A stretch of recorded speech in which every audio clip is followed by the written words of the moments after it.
आज Doubtnut app download करें। Doubtnut पर अपने सभी गणित, रसायन विज्ञान, भौतिक विज्ञान और जीव विज्ञान के डाउट्स का करो सफाया। बस प्रश्न की फोटो खींचो, एक ही प्रश्न को क्रॉप करो और तुरंत वीडियो सोल्यूशन पाओ। अभी डाउनलोड करें। हेलो एवरीवन, इस प्रश्न में दिया हुआ है योग s बराबर साइन थीटा धन साइन 2 थीटा, इसी प्रकार धन साइन 3 थीटा लिखा रहेगा और फिर आखिरी जो पद दिया हुआ है साइन n थीटा, और इस योग का मान, इन सभी पदों के योग का मान क्या होगा ये पता लगाना है। 4 विकल्प दिए हैं, कौन सा विकल्प सही होगा ये हम लोग इसमें देखेंगे। दिया है s बराबर साइन थीटा धन साइन 2 थीटा, और इसी प्रकार हम तीसरा पद साइन 3 थीटा लिख दे रहे हैं और आखिरी पद जो है साइन n थीटा ये है। अब इस प्रश्न को हल करने के लिए जो सूत्र उपयोग हो रहा है उस सूत्र को भी हम लोग लिख दे रहे हैं। 2 साइन a साइन b, इसका मान होगा cos a माइनस b ऋण cos a धन b। इसके अलावा एक सूत्र और हम लोग उपयोग में लाएंगे, वो ये है cos c minus cos d, और इसका मान होगा 2 साइन c धन d बटे 2 गुणे साइन d ऋण c बटे 2। तो इन दो सूत्रों का उपयोग करेंगे हम लोग। अब सभी पद में जो यहाँ पे लिखा हुआ है साइन थीटा में, इसमें 2 साइन थीटा बटे 2 का गुणा करके इस सूत्र का, पहले सूत्र का उपयोग करेंगे।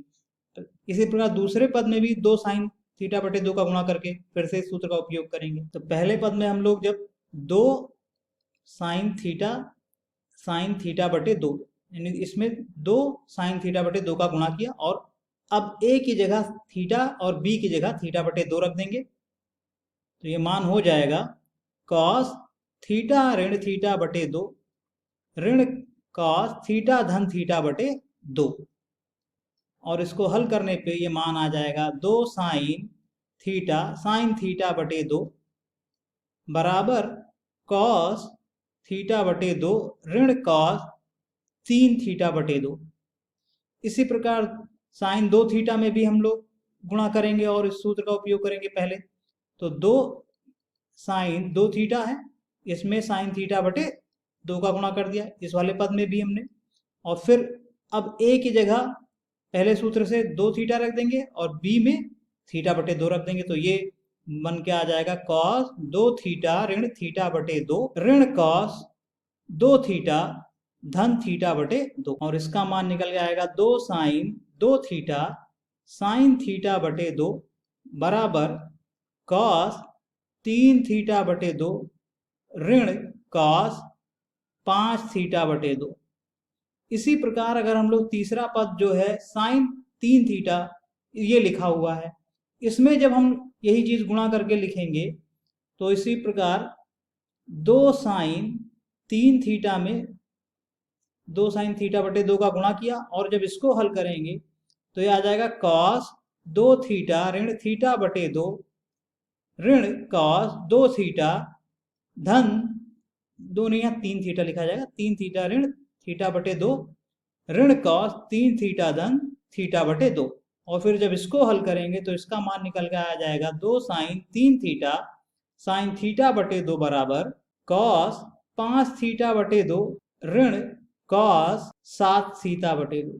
अब आखिरी पद इसी प्रकार हम और सारे पद लिख सकते हैं। साइन 3 थीटा के बाद साइन 5 थीटा आएगा, साइन 7 थीटा आएगा, साइन 4 थीटा, जैसे यहाँ पे पद लिखा हुआ है देखिए आप, बहुत सारा पद आएगा, लेकिन हम सभी पद sine theta, sine 2 theta, sine 3 theta, sine 4 theta, sine 5 theta, तो 3 का हमने लिख लिया। अब इसी प्रकार आखिरी वाले का भी लिख लेते हैं। तो 2 sine n theta sine theta बटे 2, और इसका मान निकल के आ जाएगा cos n थीटा ऋण थीटा बटे 2 ऋण cos n थीटा धन थीटा बटे 2।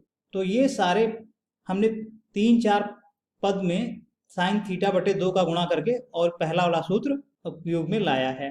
तो अब हम यहाँ से ये इसको दूसरे वाले पद में गुणा किया, तीसरे वाले पद में गुणा किया, और ये अंतिम वाले पद में गुणा करके सबका सूत्र लगाया। इन सभी को अगर हम जोड़ दें तो इधर से अगर हम देखेंगे इन सभी पद में एक चीज 2 साइन थीटा बटे 2 तब में उपस्थित है, इसलिए इसको हम बाहर ले सकते हैं, कॉमन ले सकते हैं। तो ये क्या बन जाएगा जब इसको जोड़ेंगे, 2 साइन थीटा बटे 2 जुड़ जाएगा, बचेगा sign theta sine 2 theta sine 3 theta, और इसी प्रकार जब यहाँ से 2 साइन थीटा बटे 2 बाहर आएगा तो आखिरी वाला पद बचेगा 2 साइन केवल n थीटा बचेगा। अब इधर गौर करने वाली बात है, इधर अगर आप देखो तो पहले पद में cos थीटा ऋण cos 3 थीटा बटे 2 आया है। जो ये वाला पद है इसमें cos 3 थीटा बटे ऋण cos 5 थीटा बटे 2 आया है। तो ये ऋण में है और ये धन में वाला पद, तो ये पद और ये पद कट जाएंगे, यानी पहले वाले से केवल यहाँ पे ये देखिए बचा रह जाएगा।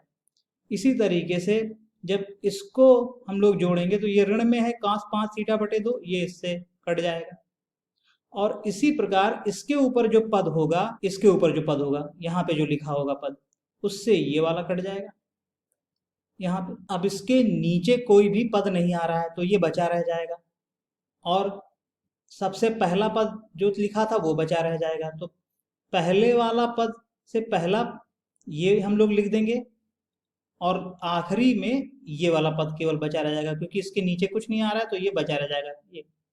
तो यहाँ से इसको हम लोग लिखेंगे cos थीटा बटे 2 ऋण cos n थीटा धन थीटा बटे 2, ये लिख देंगे। अब इसको हल करने के लिए cos थीटा बटे 2 ऋण cos n थीटा धन थीटा बटे 2, हम दूसरा सूत्र जो लिखे थे cos c minus cos d वाला, cos c minus cos d बराबर हो जाएगा 2 साइन c धन d बटे 2 गुणे साइन d ऋण c बटे 2, इसका उपयोग करेंगे। तो c की जगह थीटा बटे 2 रख देंगे और d की जगह n थीटा धन थीटा बटे 2 रख देंगे।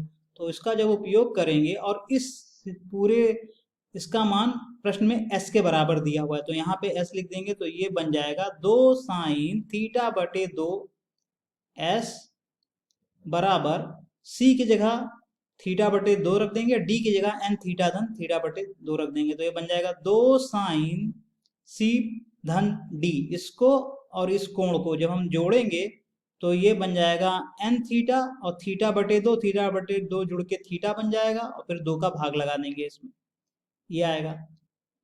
और फिर साइन n थीटा धन थीटा d में c को घटाना है, फिर 2 का भाग लगाना है। जब इस कोण से इसको घटाएंगे तो थीटा बटे 2 और थीटा बटे 2 कट जाएंगे, केवल n थीटा बचा रह जाएगा बटे 2 लिख दिया।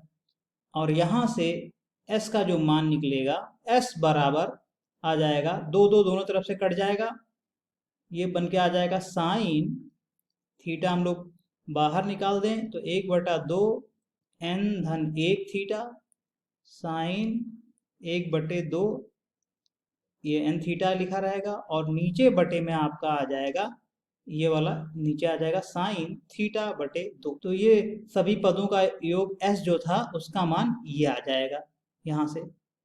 तो अब देखते हैं कौन सा विकल्प सही है। यहाँ से पहला विकल्प सही आ रहा है, तो ये इसका उत्तर हो गया। धन्यवाद। कक्षा 6वीं से 12वीं से लेकर नीट, IIT, JEE वो एडवांस के लेवल तक 1 करोड़ से ज्यादा छात्रों का भरोसा। आज ही डाउनलोड करें डाउटनेट ऐप या व्हाट्सएप करें अपने सारे डाउट्स 8400 400 400 पर।